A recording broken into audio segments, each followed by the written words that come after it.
Bible, Genesis to Revelation. Jesus paid it all to Him I owe. Sin had left a crimson stain. He washed it white as snow. And that reminds me of a Through the Bible fellow by the name of J. Vernon McGee. That's his theme song. I assume that it still is on his show. And so... theme of the book of Leviticus, by way of reminder, is the theme of holiness. And what God has done up to this point in the book of Leviticus is He has established a sacrificial system. He has established a priesthood. He has established and had built a tabernacle, a place for meeting with Him. And so all of these things are now in place, but He knows who and what He's dealing with, even among God's people. He knows that we can be a little bit rebellious or tend to do things on our own terms. So it's really no good to have a tabernacle, to have a priesthood, to have a Levitical system, and to have a system of sacrifices if people are going to disregard them and do their own thing, where they look and say, well, I'm going to approach God on my own terms. And I don't have to do it His way. I don't have to assemble together with the saints. I don't have to, go to churches like this or listen to people like me or do these different kinds of things. I can go up to Yosemite and meditate on a flower and meet with God just as effectively. Well, if that's a commentary on my gift of teaching, I can understand that. But God still commands us to assemble together as the saints. But we can be rebellious that way. People can be rebellious. And so God is going to kind of cut off all of this self-will, approaching God on your own terms. We don't get to approach God on our own terms. We approach God on His terms. And we're thankful that He has provided any terms at all by which to approach Him. Two great rules in the universe. Remember, there is a God and you're not Him.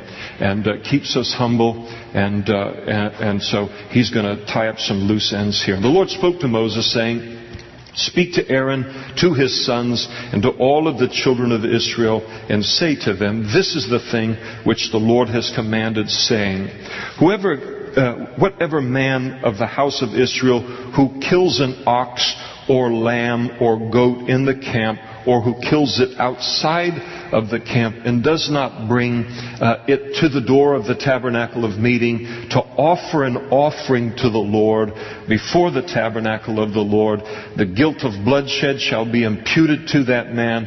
He has shed blood, and that man shall be cut off from among his people." So the idea is God is declaring here that when He is approached by human beings here, He is to be approached on the basis of sacrifice. He is to be approached at the tabernacle. He is to be approached through the priesthood. And anyone who shows up on the scene and says, "I don't like that, I'm going to do my own thing," and introduces that leaven among God's people, God said, cut them off. You don't get to do it on your terms. It's a pride, it's an arrogance, and it's a danger to God's people. And to the end that the children of Israel may offer their sacrifices. I'm going to offer my sacrifices in the field. It's just as good as the tabernacle. I can do what I want. So that's the kind of thing. To the end that the children of Israel may bring their sacrifices, which they offer in the open field, that they may bring them to the Lord at the door of the tabernacle of meeting to the priest, and offer them as peace offerings to the Lord. And the priest shall sprinkle the blood on the altar of the Lord at the door of the tabernacle of meeting, and burn the fat for a sweet aroma to the Lord. So probably up to this point in time, as they've come out of Israel, prior to the establishment of the sacrificial system and the priesthood and all, people that wanted to express their love for God or their commitment to God, they were sacrificing animals on their own, in their own, backyards or this or that kind of a thing. God says, all right, I've understood it up to now, but that was before these things were in place. All sacrifices to occur at the location of the temple and then through the priesthood. And it's the same thing today in Christ. Jesus is the tabernacle. The whole tabernacle, the temple, all speaks of Him. He is the better high priest, the greatest high priest that there can be. We come to God through Him and Him alone. We don't come to God on our own terms, however we want to. And they shall no more offer their sacrifices to demons. And so here is one of the reasons for having the sacrifices done at the tabernacle and by the priesthood, is that the people would no more offer their sacrifices to demons. It was to be a safeguard against idolatry and apostasy. So what happens when people say, I'm going to establish my own relationship with God on my own terms, I will approach Him however I want, now you're engaged in idolatry. It's basically the worship of self. I have elevated my own views above the views of God. Idolatry is the worship of any created thing, including the worship of self. And then what typically happens then with idolatry, or even if these people start to offer sacrifices where they want in their backyards or their acreage or whatever that kind of a thing might be, and then pretty soon God knows this turns into idolatry. The next thing you know, they're doing it in front of some kind of a statue, and then it's a pagan statue, and then behind all pagan religion are demonic forces. And so God just said, I'm going to nip this thing at the bud. I know where this goes. It goes into demon worship and idolatry, and so we'll take care of that right off the bat. So they shall no more offer their sacrifices to demons, after whom they have played the harlot. This shall be a statute forever for them throughout their generations. Also, you shall say to them, whatever man of the house of Israel or of the strangers who dwell among you, who offers a burnt offering or sacrifice and does not bring it to the door of the tabernacle of meeting to offer it to the Lord, that man shall be cut off from among his people. God has a zero tolerance on this kind of attitude among His people. We are not smarter than God related to anything, and He doesn't appreciate the competition. And whatever man, now as he heads into laws concerning the forbidding the eating of blood and all, whatever man of the house of Israel or of the strangers who dwell among you, who eats any blood, so drinking blood at all or eating animals that hadn't been properly bled, as we've already seen in the book, I will set my face against that person who eats blood and will cut him off from among his people. That was to be the penalty. God had a zero tolerance for this too.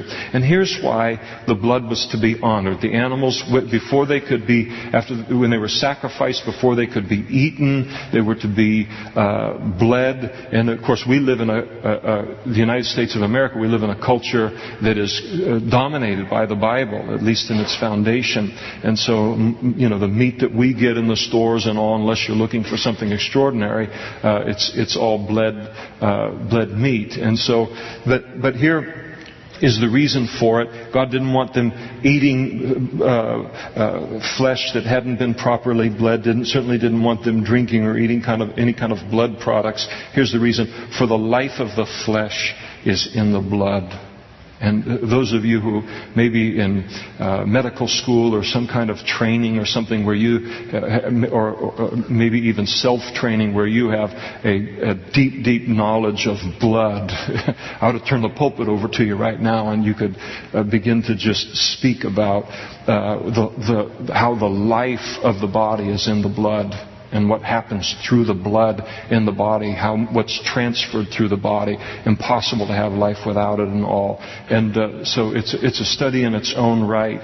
And so it represents life to God. That's what blood represents. And so the blood, life, it belongs to God, did not belong to them. It was to be offered to God and left with Him. He's the only one that knows how to handle that. So when we sing songs or choruses and all, worship of the Lord, maybe you're kind of new to the Lord and all, and we're singing about Jesus' blood and things like this, and you think, wow, that's pretty graphic. What in the world? Am I just thinking about blood? The blood that was on his brow and on his back and all come out of his side and all. Yes, okay, to understand all of that, His blood shed for us. But what the blood represents is His life. So when we talk about His blood, we're talking about the fact that He gave His life for us. So the life is in the blood. That's what blood represented.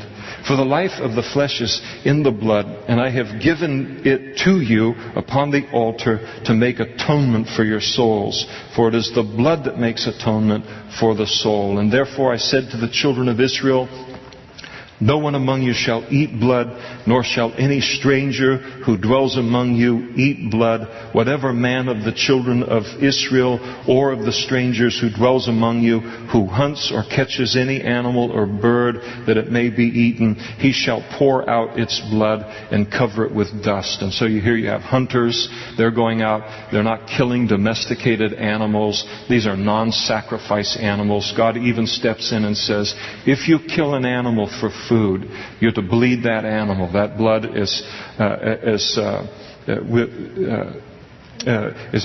there in verse 13, as I read there. The blood was to be allowed to pour out onto the dirt, and that would ensure that no one would partake of the blood. Again, even that was to be given to God. It wasn't theirs. And for it is the life of all flesh. Its blood sustains its life. Therefore, I said to the children of Israel, you shall not eat the blood of any flesh.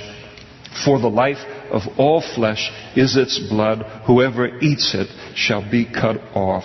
And every person who eats what died naturally or what was torn by beasts, whether he is a native of your own country, that is a Jew or a stranger, he shall both wash his clothes and bathe in water and be clean until evening. Then he shall be unclean until evening. Then he shall be clean. But if he does not wash them or bathe his body, then he shall bear his guilt. And so here you have a person that's out walking one morning, and they see that some coyotes or a bear has killed something in the middle of the night, and it's there, it's edible and all. But if they did eat it, then they were ceremonially unclean for the day. And perhaps it was because there wasn't the assurance that it had been properly bled. But again, no matter what, when they were partaking of flesh, something that lived on the basis of blood, there was a careful handling of it, recognizing that it represented